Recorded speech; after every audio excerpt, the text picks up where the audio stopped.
আসসালামু আলাইকুম বন্ধুরা, আশা করি সবাই সুস্থ আছেন। বন্ধুরা, স্ক্রিনে বর্তমানে আপনারা যে পাহাড়টির দৃশ্য দেখছেন, এটির নাম হলো মাউন্ট কোরেক বা কোরেক পাহাড়। এটি ইরাকের যে ইদবিল প্রদেশ রয়েছে তার সোরান এবং সাকোয়া জেলার কাছাকাছি অবস্থিত একটি অত্যন্ত উঁচু পাহাড়। ইরাকের যে কুর্দিরা রয়েছে, যারা কৌশলগতভাবে আমেরিকার অত্যন্ত কাছের মিত্র এবং ইসরায়েলের মিত্র হিসাবে আখ্যায়িত, সেই কুর্দিদের জন্য অত্যন্ত নিরাপদ প্রাকৃতিক দুর্গ এবং নিরাপদ আশ্রয় হলো এই পাহাড়। এই পাহাড়গুলো বিশেষ করে যে জিরগোজ এবং কান্দিল অত্যন্ত খাড়া এবং পাথর এবং দুর্গম। এই অঞ্চলে প্রাকৃতিকভাবে তৈরি হওয়া অসংখ্য গভীর পাহাড়ি গুহা রয়েছে। কুর্দি বিদ্রোহীরা এই গুহাতে বাংকার এবং সামরিক কমান্ড সেন্টার হিসেবে ব্যবহার করে, যা সাধারণত বিমান এবং ক্ষেপণাস্ত্র হামলা থেকে তাদের প্রাথমিকভাবে রক্ষা করে। ইরানকে যদি এই পাহাড়টিতে হামলা করতেই হয়, তাহলে এমনভাবে হামলা করতে হবে যাতে পাহাড়ের সকল স্তরের যে সকল স্তম্ভ রয়েছে তা নাড়িয়ে দেওয়া যায় এবং সকল ঘাঁটিগুলোকে ধ্বংস করা যায়। এত ব্যাপক পরিমাণে হামলা করবে। দেখুন, দীর্ঘদিন ধরেই শোনা যাচ্ছিল যুক্তরাষ্ট্র এবং ইসরায়েলের মদতে যে পদাতিক হামলা ইরানের সীমান্তের কাছাকাছি হতে পারে, তার নেতৃত্ব দিতে পারে এই কুর্দিরা। কারণ এই পাহাড়টি ইরান সীমান্ত থেকে মাত্র 100 কিলোমিটারের মধ্যে। এই অঞ্চলটিতে যুক্তরাষ্ট্র এবং ইসরায়েলের গোয়েন্দা সংস্থার আনাগোনা রয়েছে, এমনটাও অভিযোগ পাওয়া যায়। এখন ইরান অবশেষে ইরাকের এই কুর্দির যে পাহাড় রয়েছে সেই পাহাড়ে শক্তিশালী হামলা করেছে। হামলা কতটা বড় আকারে ছিল এবং ক্ষয়ক্ষতির বিষয় কি, সেই বিষয়ে ডিটেলস আমার আর হয়তো বলার প্রয়োজন নেই। কারণ হামলার তীব্রতার কারণে পাহাড়ের পুরো অঞ্চল জুড়ে কি অবস্থা হয়েছে স্ক্রিনে নিশ্চয়ই আপনারা দেখতে পাচ্ছেন। আন্তর্জাতিক রিপোর্ট যেমনটা নিশ্চিত করছে, ইরান তার শক্তিশালী ব্যালিস্টিক মিসাইল, তার লং রেঞ্জের যে সকল ড্রোন রয়েছে সেই সকল ব্যালিস্টিক মিসাইল এবং ড্রোনের একযোগে বড় মাপে হামলা করেছে কুর্দিদের বিরুদ্ধে। এবং পরিষ্কারভাবে ইরানের পক্ষ থেকে বার্তা দেওয়া হয়েছে, যদি যুক্তরাষ্ট্র বা ইসরায়েলের হয়ে কুর্দি অধ্যুষিত এই সকল বিদ্রোহী মিলিশিয়ারা যদি ইরানের ভূখণ্ডের বিরুদ্ধে কোনো ধরনের পদক্ষেপ নেয়, পরিস্থিতি আরো কতটা জটিল হতে পারে ইরানের পক্ষ থেকে দাবি করা হচ্ছে, তারা তার স্পষ্ট বার্তা দিয়েছে।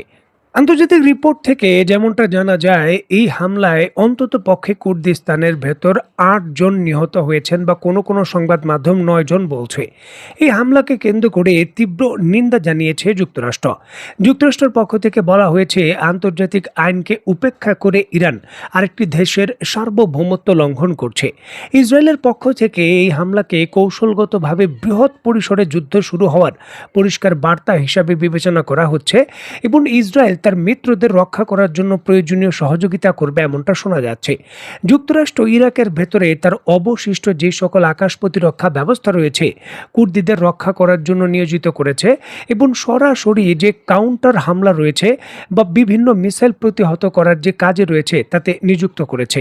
এবং যুক্তরাষ্ট্রের আকাশ প্রতিরক্ষা ব্যবস্থা কতটুকু কাজ করেছে তা নিয়ে প্রশ্ন রয়েছে। যাই হোক, ইরাক সরকারের কাছে কুর্দি স্বায়ত্তশাসিত সরকার আন্তর্জাতিক অঙ্গনে এর নালিশ জানাতে অনুরোধ করেছে।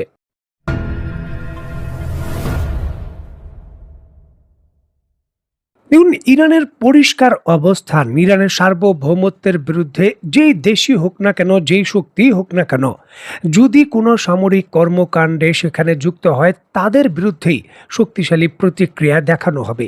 আর এই ক্ষেত্রে পাকিস্তানের মতো দেশও কিন্তু এইবার সরাসরি যুদ্ধ প্রক্রিয়ায় যুক্ত হয়ে যেতে পারে, তার আশঙ্কা তৈরি হয়েছে। দেখুন, পাকিস্তান বর্তমানে অভ্যন্তরীণভাবে একটি বড় ধরনের সংকটে রয়েছে। বিশেষ করে বেলুচিস্তানের ভেতর নিয়ন্ত্রণ অনেকটাই তাদের হাতছাড়া।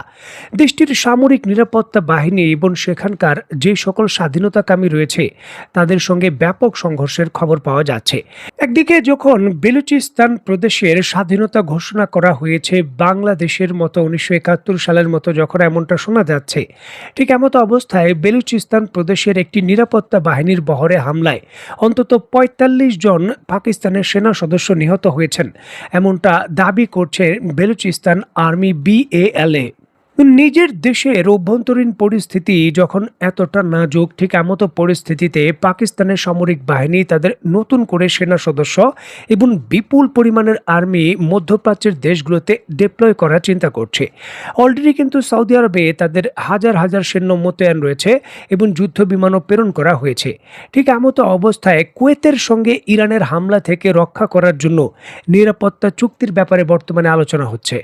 আপনি নিশ্চয়ই জানেন রিসেন্টলি কুয়েতের ভেতর ইরানের পক্ষ থেকে ব্যাপক ভিত্তিতে সামরিক পদক্ষেপ নেওয়া হচ্ছে। এখন অভিযোগ করছে ইরান যে কুয়েতের ভূখণ্ড থেকে হিমার্স মাল্টিপল রকেট লঞ্চার সিস্টেম এবং যুক্তরাষ্ট্রের অন্যান্য সামরিক উপকরণ ব্যবহার হচ্ছে। আর এই জন্যই কুয়েতের ভূখণ্ডকে লক্ষ্য করে হামলার পরিধি বৃদ্ধি করেছে ইরান। এখন গোপনে পাকিস্তানের সঙ্গে বর্তমানে কুয়েত আলোচনা করছে ইরানের এই হামলা থেকে পাকিস্তান কুয়েতকে নিরাপত্তা দিতে পারে কিনা, বা সৌদি আরবের মতো একই ধরনের চুক্তির অধীনে ইরানের যে কোনো হামলার বিরুদ্ধে যে কোনো শক্তিশালী পদক্ষেপ নেওয়ার ক্ষেত্রে তাদের ভূমিকা কি হতে পারে। এখন বিষয়টা হলো যে যুক্তরাষ্ট্রের মতো সুপার পাওয়ার দেশ যখন কুয়েতের ভূখণ্ড নিরাপত্তা দিতে পারছে না, হামলা যদি 10টা হয় অন্তত পক্ষে 2-1টি কিন্তু হিট করছে তাদের দাবি অনুসারে, সেখানে পাকিস্তান কি করে নিরাপত্তা দেবে কুয়েতের মতো দেশকে? বিষয়গুলো নিয়ে কিন্তু তৈরি হয়েছে নানান ধরনের প্রশ্ন। তাহলে কি কুয়েত সরাসরি পাকিস্তানের যে পরমাণু অস্ত্র রয়েছে তার আন্ডারে নিরাপত্তায় আসতে চাচ্ছে? আর যদি এমনটা হয় তাহলে মধ্যপ্রাচ্যের দেশগুলোর সংঘাতে সরাসরি পাকিস্তানের যুক্ত হয়ে যাওয়া এখন কি শুধু সময়ের ব্যাপার?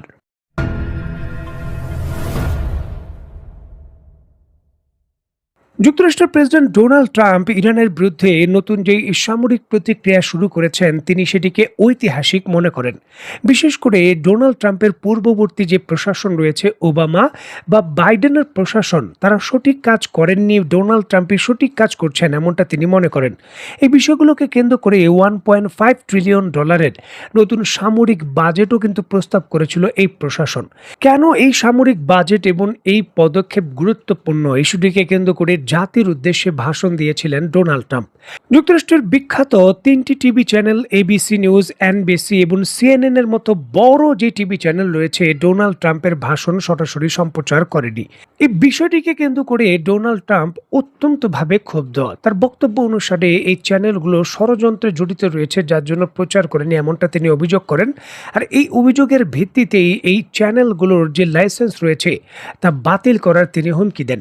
এখানে বলে রাখা ভালো, এই টিভি চ্যানেলগুলো এর পূর্বে মার্কিন যুক্তরাষ্ট্রের যে ক্ষয়ক্ষতি হয়েছে, বিশেষ করে সিএনএন এর মতো বড় সংবাদ মাধ্যম মধ্যপ্রাচ্যের ঘাঁটিগুলোতে যুক্তরাষ্ট্রের যে ক্ষয়ক্ষতি হয়েছে ইরানের হামলায় এবং ঘাঁটিগুলো ব্যবহারের অনেকটাই অনুপযোগী এর অনুসন্ধানী প্রতিবেদন প্রকাশ করেছিল। এবং অন্যান্য সংবাদ মাধ্যমগুলোও যুক্তরাষ্ট্রের যে গোপনীয়তা রয়েছে ক্ষয়ক্ষতির বিষয়ে তার বিস্তারিত তথ্য প্রকাশ করেছিল। এরপর থেকেই কিন্তু এই সকল টিভি চ্যানেলগুলোকে খুব একটা ভালোভাবে নেননি ডোনাল্ড ট্রাম্প। আর এখন তার ভাষণ জাতির উদ্দেশ্যে যেটি তিনি দিয়েছেন সেটি প্রচার না করার পর তার সঙ্গে দ্বন্দ্বের পরিমাণ আরও বেড়েছে। দেখুন, একটা সময় যেই চুক্তিকে নিকৃষ্টতম চুক্তি বলেছিলেন ডোনাল্ড ট্রাম্প, যে পরমাণু চুক্তি হয়েছিল ইরানের সঙ্গে 6 জাতির চুক্তি, সেই চুক্তির দিকেই যুক্তরাষ্ট্র আবার ধাবিত হচ্ছে। এই বিষয়গুলোকে কেন্দ্র করেও এই চ্যানেলগুলো নানান ধরনের রিপোর্ট এবং সমালোচনা করেছিলেন, যার জন্য ডোনাল্ড ট্রাম্প আসলে এই চ্যানেলগুলোর প্রতি মোটেও সন্তুষ্ট নন, যার জন্যই তিনি এই পদক্ষেপ নেওয়ার হুমকি দিয়েছেন। দেখার বিষয়ে ডোনাল্ড ট্রাম্পের এই হুমকি এবং সংবাদপত্রের বা টিভি চ্যানেলের যে বস্তুনিষ্ঠতা রয়েছে সেটা কতটুকু অব্যাহত রাখে এই চ্যানেলগুলো, এবং ডোনাল্ড ট্রাম্প আসলে কি পদক্ষেপ নিতে পারেন। তো বন্ধুরা, আজকের মতো বিদায়, নতুন কোনো ভিডিও নিয়ে আবার দেখা হবে। সে পর্যন্ত সবাই ভালো থাকবেন, সুস্থ থাকবেন এবং বাংলাদেশকে ভালোবাসবেন। আল্লাহ হাফেজ।